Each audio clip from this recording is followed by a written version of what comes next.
From what we can now see, this is a very planned move to infiltrate the student movement, to bring in cadres, by the opposition. So it took a dangerous turn with these anti-national elements coming into the picture.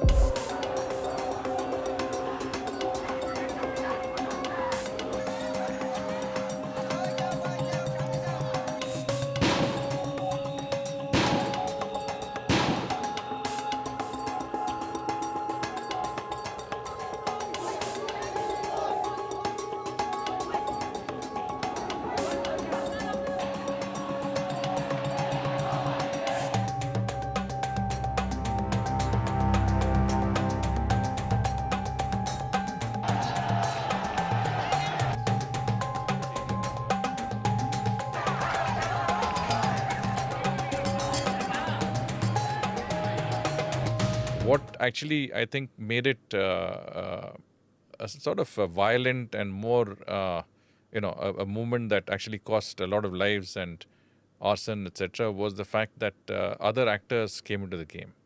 And from what we can now see, this is a very planned move to infiltrate the student movement, to bring in cadres, by the opposition BNP, Bangladesh National Party.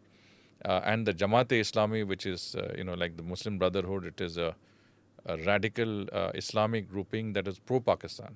So they were the ones who supported Pakistan in 1971, and their descendants today continue with that same policy. And their student wing, the Chhatra Shibir, also infiltrated the student movement.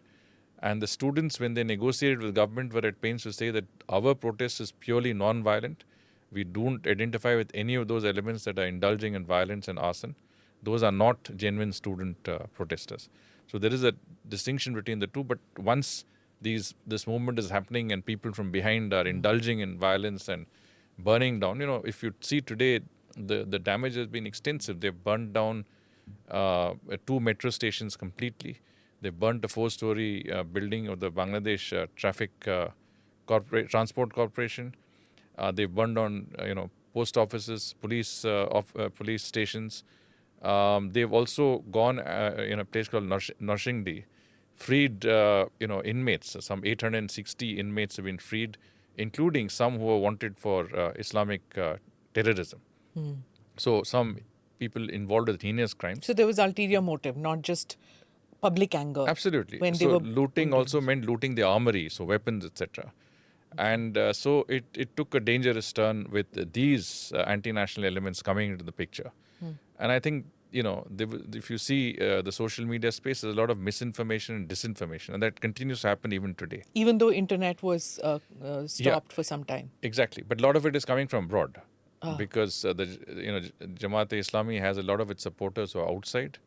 And a lot of these so-called, political exiles, basically opportunists sitting in different part of the world, posting and blogging, are all essentially linked to the same, larger ecosystem, brotherhood, so to speak. And they are basically sophisticated Jamaatis, you can say. I mean, they're able to project a sophisticated image, lobby with governments in Western countries, project a certain case of human rights and, violations, etc. But at the end of the day, they are hardcore radical Islamists.